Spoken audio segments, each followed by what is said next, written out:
كان هذا الرجل يحلم دائما بركوب الجيت سكي، ولكنه كان يخشى السقوط في المياه، مما كان يمنعه من تحقيق هذا الحلم. في هذه المرة قرر أن يتحدى خوفه ويكسر حاجز التردد. صعد على الجيت سكي، وكان هناك شخص يجلس خلفه لمساعدته إذا حدث أي طارئ. وأثناء تجربته الأولى وفي لحظة ارتباك مال بجسمه في الاتجاه الخاطئ، مما أدى إلى فقدانه التوازن وسقوطه في الماء، وأسقط معه الشخص الذي كان يساعده. أستطيع أن أضمن أن هذا هو أسلوب الفن الأكثر تميزاً الذي ستراه على الإطلاق، لأن هذا الفنان لديه طريقة مثيرة للاهتمام في إبداع أعماله الفنية. أقول ذلك لأنه كما ترى يستخدم قماشاً دائرياً دواراً مع بعض الألوان الزاهية في أعماله. لا يقتصر على إنشاء تصاميم مسطحة ثنائية الأبعاد فقط، بل يضفي عليها أيضاً تأثيراً ثلاثي الأبعاد عن طريق تدوير القماش أثناء رسمه، وكل ذلك بهدف إبهارك وإعجابك. كان اليوم حاسماً بالنسبة لرجل الإطفاء هذا، فقد حان وقت الاختبار النهائي. القاعدة كانت واضحة وبسيطة، أمامه 15 ثانية فقط ليقفز عبر ثقب في ورقة وينزل بسرعة، وإلا فلن يحصل على الوظيفة. بمجرد أن بدأ المؤقت بالعد التنازلي قفز دون أي تردد.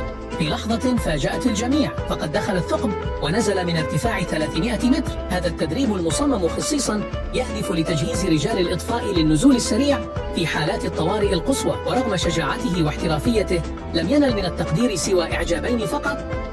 وصل هذا الرجل إلى الحديقة بسيارته، وفور وصوله بدأت الأنظار تتجه نحوه، وانهالت عدسات الكاميرات لالتقاط الصور. لم يكن السبب في ذلك شهرته أو مظهره، بل كان حجم سيارته الصغير بشكل لا يصدق. بدت السيارة ضئيلة للغاية، لدرجة أنه بالكاد يمكن وضع حذاء داخلها. ومع ذلك كانت المفاجأة الكبرى عندما اكتشف الحاضرون أن هذه السيارة رغم صغر حجمها تعد واحدة من أغلى السيارات في العالم. إذا سافرت يوما إلى اليابان ورأيت تلك التماثيل فلا تمر بجانبها دون أن تسقيها بالماء، فهي ليست مجرد منحوتات جامدة، بل أشخاص حقيقيون. نعم، ما إن يسكب أحدهم الماء على ذلك التمثال حتى يستيقظ فورا، كأنما كان في سبات لا تنخدع بحجم هذا التمثال الصغير. فهو ليس طفلا كما قد تظن، بل فنان بارع يضغط جسده داخل القالب بإتقان مذهل، كل ذلك فقط ليجل إعجابك. ذهبت تلك الفتاة إلى حفل عيد ميلاد صديقها بحماس وسعادة، وقبل أن تجلس على الكرسي لاحظت وجود كرتونة موضوعة عليه. بدافع الفضول والترتيب التقطتها بيديها ووضعتها على الطاولة دون أن تدري ما كان تحتها. في تلك اللحظة كان صديقها يبحث عن كعكة عيد الميلاد، لكن الصدمة عمت المكان عندما اكتشف الجميع أن الكعكة لم تكن في الكرتونة، بل كانت قد جلست عليها دون أن تشعر. بعد تعرض هذه الفتاة لحادث سيارة مروع كاد أن يودي بحياتها، فقدت قدرتها على المشي أو الوقوف بمفردها. وخلال هذه الفترة العصيبة لم يتخلى عنها زوجها لحظة واحدة، بل ظل بجانبها يدعمها بكل حب وإخلاص. ولكن جاءت تلك اللحظة الفارقة عندما قررت أن تحاول الوقوف لأول مرة دون مساعدته، وما إن أدركت أنها نجحت في الوقوف بمفردها حتى غمرتها سعادة لا توصف. فقد بدأت ترى تقدمها الحقيقي بأم عينيها. أليس هذا الثنائي مثالا رائعا للإرادة والحب الذي يستحق الإعجاب؟ كان هذا الطفل ينام دائما ورقبته في وضع غير مستقيم، مما أثار قلق والدته من أن يتأثر شكل رأسه بمرور الوقت. حرصا على راحته وسلامته قام والده بشراء وسادة مذهلة مصممة خصيصا لدعم رأسه بشكل صحيح، ومنذ ذلك الحين أصبحت والدته تعتمد عليها دائما للحفاظ على وضعية نومه المثالية. وعندما اكتشف الناس أن هذه الوسادة محشوة ببذور الخردل أعجبوا بها كثيرا. ستذهل حقا عندما تكتشف إبداع هذا الرجل الفريد. يبدأ بتحويل البرميل المعدني إلى تحفة فنية، حيث يبطن داخله بورق الجدران بدقة، ثم يضع كأسا مطابقا للشكل ويثبته بحبال متينة. بعد ذلك يبني سلما خشبيا أنيقا ويضعه داخل البرميل، مضيفا لمسة سحرية بفانوس أحمر يضفي جوا غامضا. ولم يتوقف عند هذا الحد، بل وضع كأسا آخر فوق البرميل ليبدع بئرا لا نهائية تخطف الأنفاس. ومع كل هذا الإبداع لم يحظى بتقدير سوى شخصين فقط. راقب هذا الرجل بعناية، فهو يمسك بشيء غامض بين يديه، يصدر منه صوت غريب ومثير للفضول. يبدو وكأنه يحاول استدعاء شيء ما.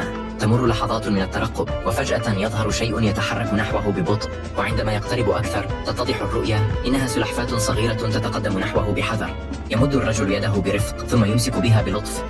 اوعى يلا، أحلى طيران على وش المية.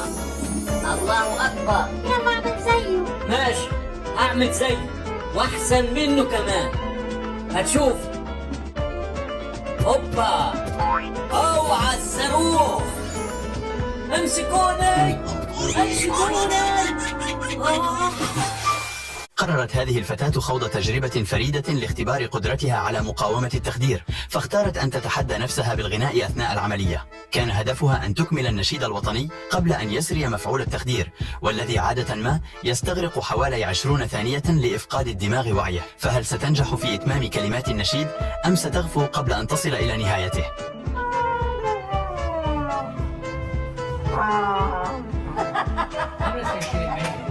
كان هذا الرجل يعمل في أحد أفخم الفنادق ذات ال5 نجوم، وكان يروي لأصدقائه بفخر أسرار إتقان ترتيب السرير وفق المعايير الراقية لهذا المكان. بدأ بخطوة مذهلة حيث فرد الغطاء بحركة واحدة سلسة ومتقنة وكأنه محترف في فن الضيافة، وبعد إنجازه للجزء الأصعب أضاف لمسات أخيرة بعناية ودقة ليضمن أن كل التفاصيل مثالية. مهاراته الاستثنائية أدهشت من حوله ونالت إعجاب الجميع. ألا يستحق ذلك تقديرا؟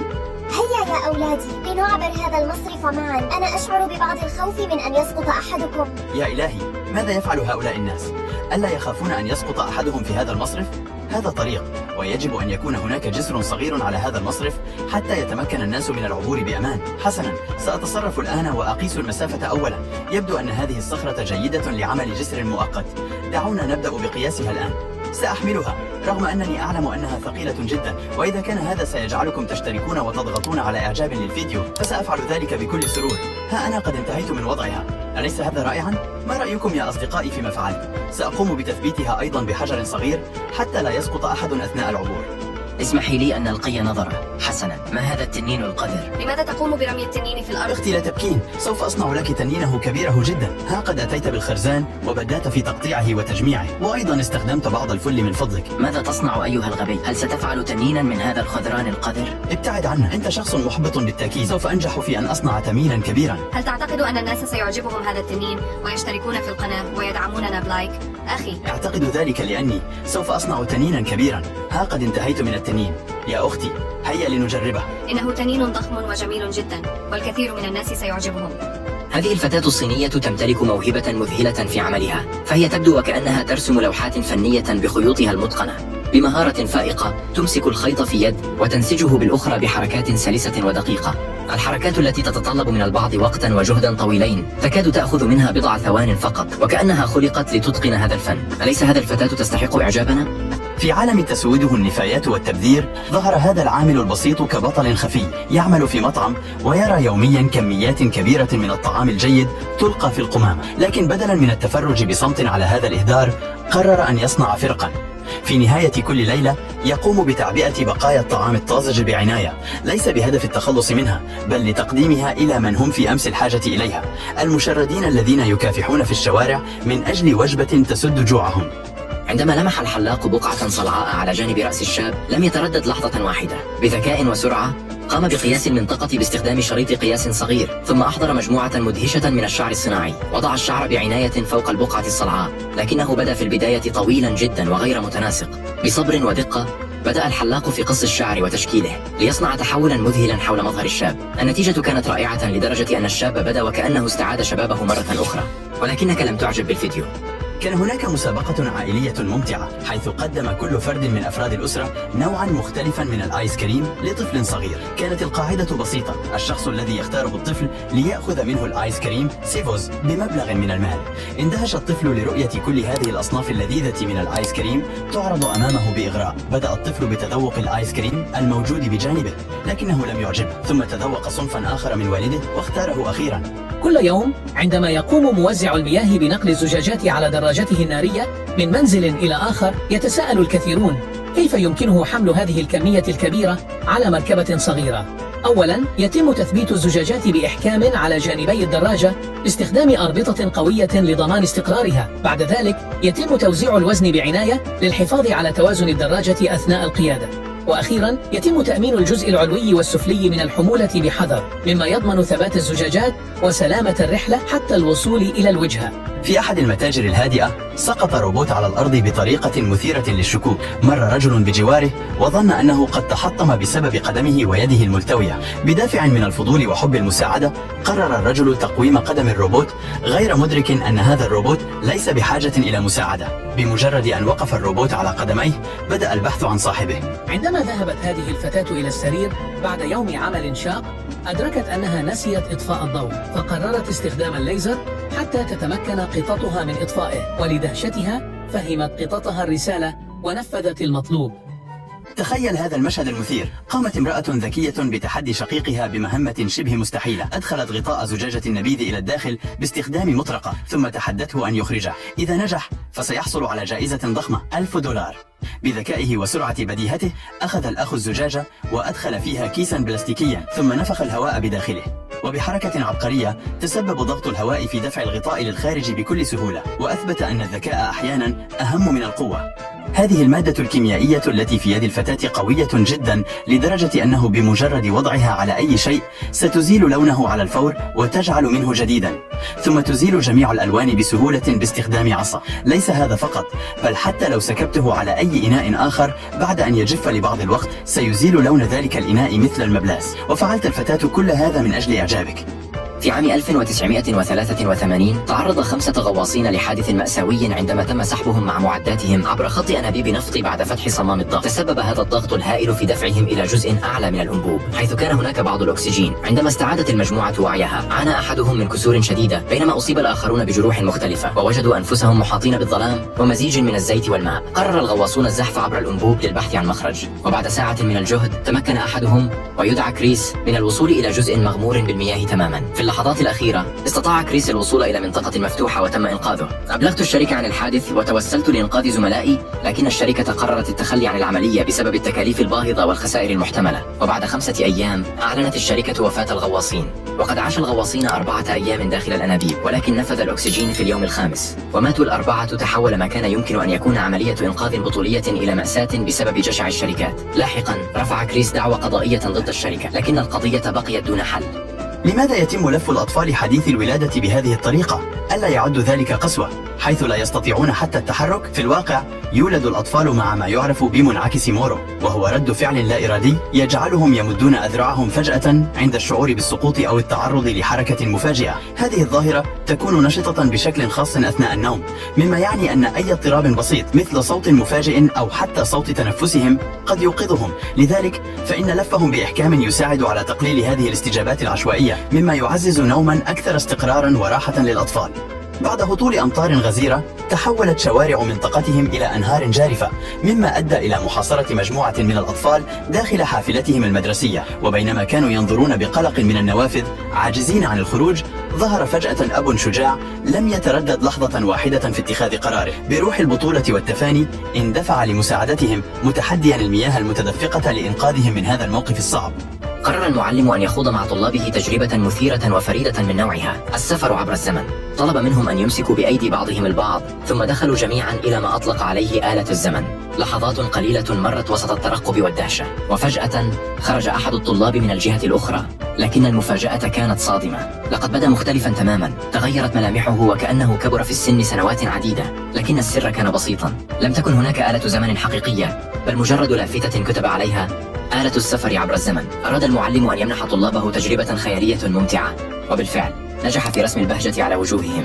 ذهبت الفتاة الصغيرة إلى مقهى وتم تقديم بيضة كبيرة لها، وهي تشاهد الشوكولاتة الساخنة تسقط على البيضة بحماس. كانت متلهفة لمعرفة ما بداخلها. بعد بضع ثوان تذوب البيضة لتكشف عن كعكة بداخلها. امتلأت الفتاة بالفرحة بسبب المفاجأة التي خطط لها والدها، ولكن لم تحصل إلا على إعجابين فقط. يمكن أن يكون هؤلاء العمال عباقرة، يقومون أولا بفك المسمار الذي يحافظ على ثبات العمود بحذر وبطء. بعد ذلك يقوم العامل بإعداد الحبل وربطه بالعمود.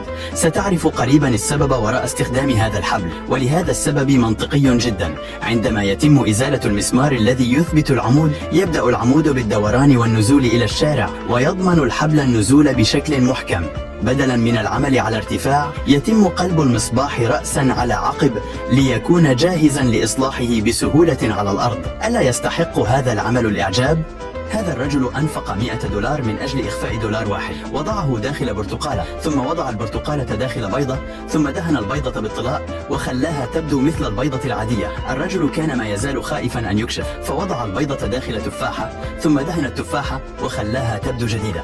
وبعد ذلك حفر حفرة صغيرة في باب المنزل، ثم وضع التفاحة ووضع بعض لب، ثم وضع المعجون ودهن المكان وجعله يبدو مثل الباب الرئيسي. أبي وأمي، لماذا تقومان بهذا العمل الذي يبدو عديم الفائدة؟ انتظري قليلا يا ابنتي، نحن نصنع بركة صغيرة للأسماك، وهذا الطلاء سيجف ويصبح مادة صلبة لا تتسرب منها الماء أبدا. ولكن كيف ستعيش السمكة في هذا الطلاء يا أبي؟ وهل تعتقدان أن الناس سيعجبهم الفيديو وسيقومون بالإعجاب والاشتراك؟ أعتقد أنهم سيعجبهم الفيديو لأننا نقوم بإنقاذ الأسماك الصغيرة. هل تخشى أن يتبلل هاتفك أثناء غسل يديك في الأماكن العامة؟ في اليابان تم ابتكار حل عبقري، مكان مخصص يوضع فيه الهاتف يتم غلقه أوتوماتيكيا لحمايته من الماء أثناء غسل اليدين. يبقى الهاتف آمنا تماما داخل الجهاز، بينما يتمكن المستخدم من غسل يديه بحرية دون القلق على الهاتف. تخيل هذا المشهد الآن بسيارة متحركة. أثناء سيرها يقترب هذا الرجل بخفة وسرعة، يأخذ جوز الهند من السيارة المتحركة لتبدو وكأنها لحظة جريئة أو حتى مشبوهة. لكن ما أن تهدأ دهشتنا نكتشف أنه لم يكن سوى تصرف مليء بالمسؤولية. الرجل قد دفع مسبقا وأخبر السائق بما سيفعله ليحول هذا الموقف إلى لحظة إنسانية رائعة. والأروع من ذلك أنه وزع جوز الهند على المرة أثناء سيره في الشوارع، ناشرا الابتسامات والفرحة بين الناس. إنها لحظة تجمع بين البساطة والإبداع في نشر الخير.